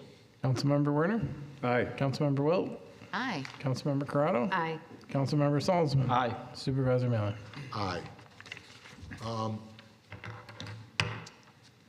Just want to note, Yom Kippur, the holiest day of the year for people of the Jewish faith, begins Friday night at sundown. I do wish everyone who will be observing Yom Kippur an easy and meaningful day of fasting. Mar Hativa Tava. Matters of the attorney. Thank you, Supervisor. Nothing new to report. I would request an executive session to discuss two matters leading to the appointment and promotion of particular persons, as well as a third matter regarding discussion of proposed litigation. Will do. Thank you. Matters of the clerk. Nothing this evening. Matters of the board. Bill, I wanted to steal a bit of your thunder. It is the season, and I had occasion with a new member of our household to walk around my block, which is not common for me, but I came upon a new resident who had been in possession of a home on Wilshire, raking his leaves.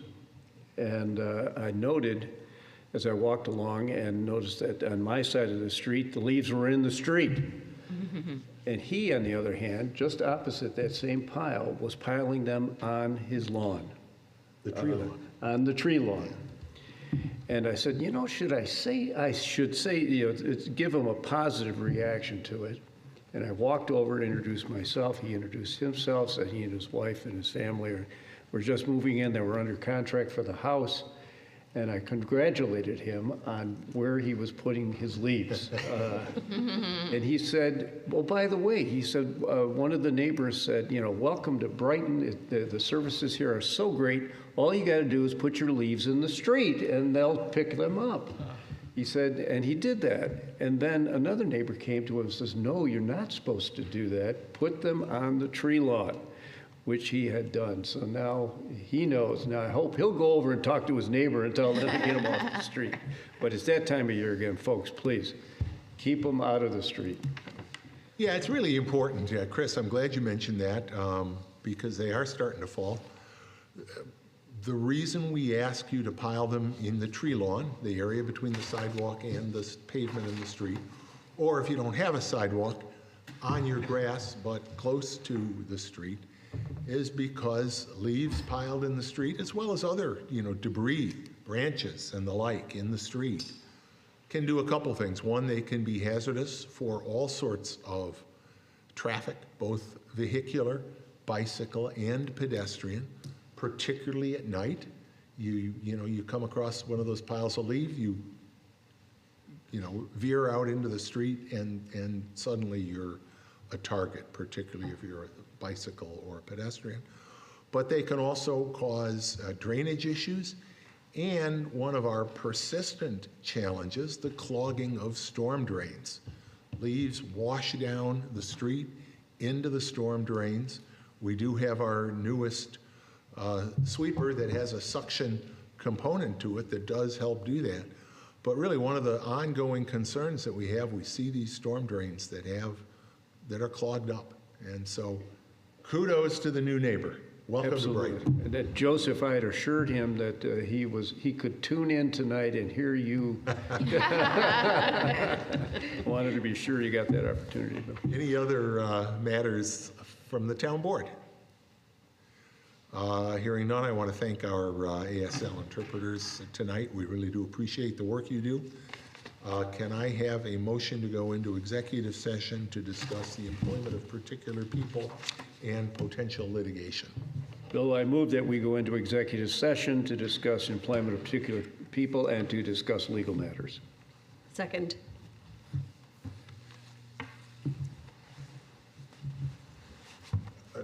John, are you legal matters? It should be proposed litigation. Proposed litigation. Proposed litigation. Yes. Excuse me, modify that. And Christine? And I second the modification. Absolutely. Dan, please call the roll. Councilmember Werner? Aye. Councilmember Wilt? Aye. Councilmember Corrado? Aye. Councilmember Salzman? Aye. Supervisor Mallon? Aye. I do not anticipate coming back out into open session after our executive session. Our next meeting is October 23rd, right here at 7 o'clock. I declare this meeting to be adjourned. Have a good, safe evening.